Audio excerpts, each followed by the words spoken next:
Evan Mallory had lived in apartment 4C for almost 5 years.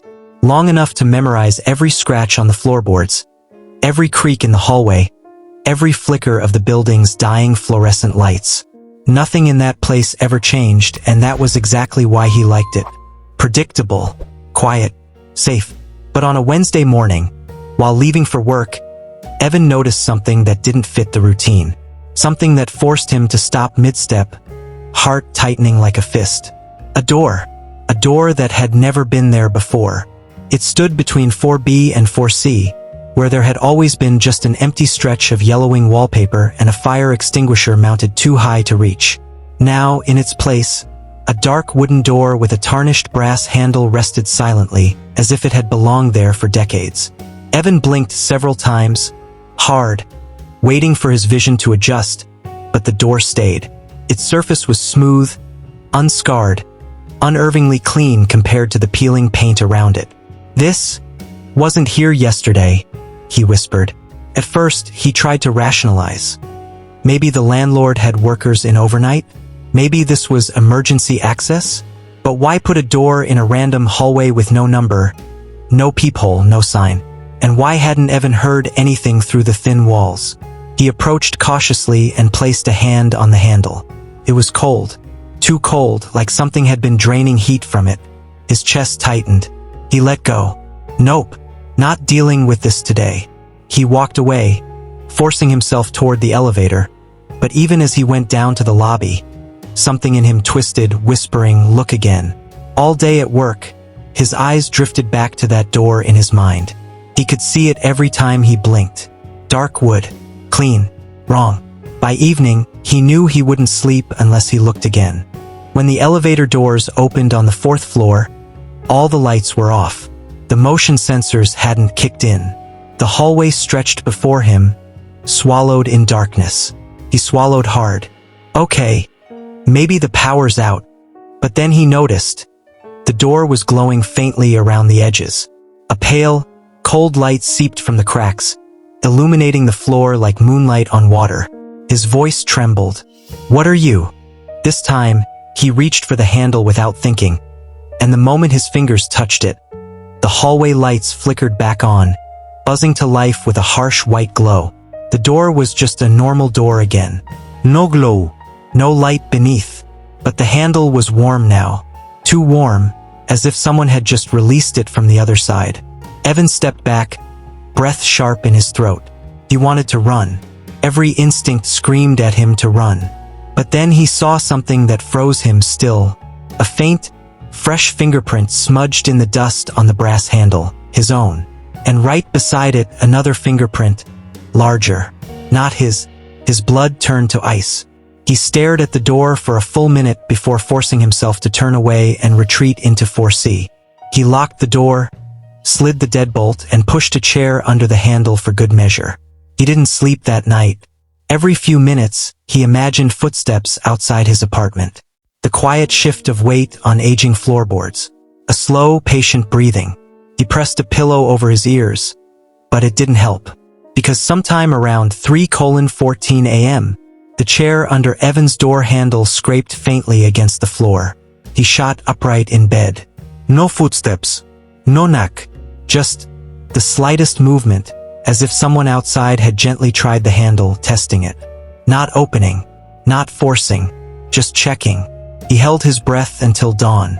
By morning, the hallway looked normal again. Clean, bright, quiet.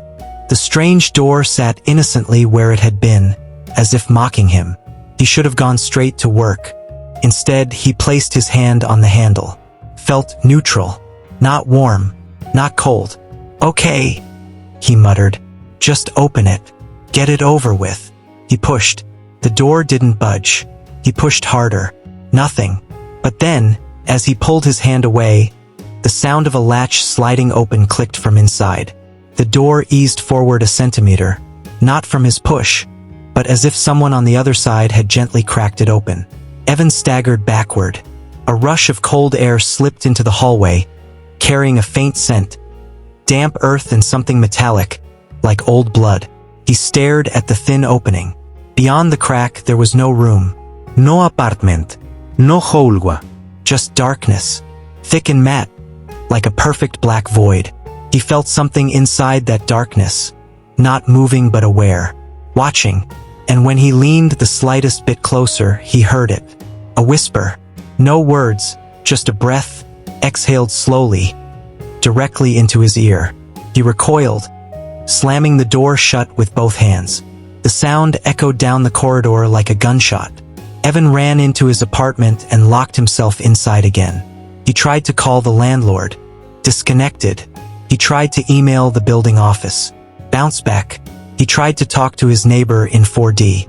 No answer, though Evan could hear someone inside, breathing heavily near the door, as if listening. By evening, paranoia had swallowed every rational thought. He kept staring through the peephole. The hallway. The door. Still there. Waiting.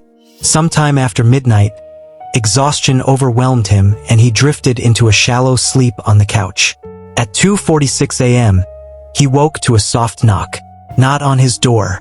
On the other door. The strange one. A slow, steady, rhythmic knocking. 3 taps. A pause. 3 taps. A longer pause. Then something scraping along its surface, like fingernails dragging down wood. Evan crouched by his door, shaking. Then he heard it. His name, whispered clearly from the hallway. Evan! He covered his mouth. A voice again. Closer. Evan? Open the door, please. But it wasn't coming from the strange door. It was coming from right outside his own apartment. He pressed his ear to the wood. The breathing on the other side was identical to his own. Same rhythm. Same small hitch on the exhale. Let me in, the voice pleaded. I just want to come home. Evan backed away slowly. He knew that voice. He knew it because it was his voice. Evan, please open. I'm so cold. Something pressed against the crack beneath the door. Pale fingertips. Human. Real. Slowly pushing through the narrow opening. Reaching, feeling around. Evan ran. He barricaded himself in the bedroom, clutching the lamp like a weapon. He listened. For hours. Until sunrise. Only then did the sound stop. When he finally stepped into the hallway in the morning, the strange door was open. Wide open. Inside wasn't darkness anymore. It was his apartment. But wrong. Everything was reversed like a mirrored copy of 4C. Same furniture. Same curtains. Same photos. Except the photos showed an Evan who looked older, paler, tired. And standing in the middle of that mirrored living room was another Evan. Same clothes. Same posture. Same face. But his eyes were wrong. Empty, hollowed. Like something had scooped out whatever made him human. Mirror Evan stared at him, then smiled. I've been waiting for you. The real Evan tried to run, but the hallway door slammed shut behind him. The mirrored apartment swallowed him in a breath of icy air. The last thing he heard was the sound of the door locking from the inside, and when the neighbors later walked down the hallway, the strange door was gone again, as if it had never existed. But apartment 4C stayed quiet. Too quiet. And sometimes, late at night, residents swore they heard someone knocking from behind the wall between 4B and 4C. Knocking in a familiar rhythm. 3 taps. A pause. 3 taps. Then a voice. Soft. Broken. Begging. Please, someone, let me out.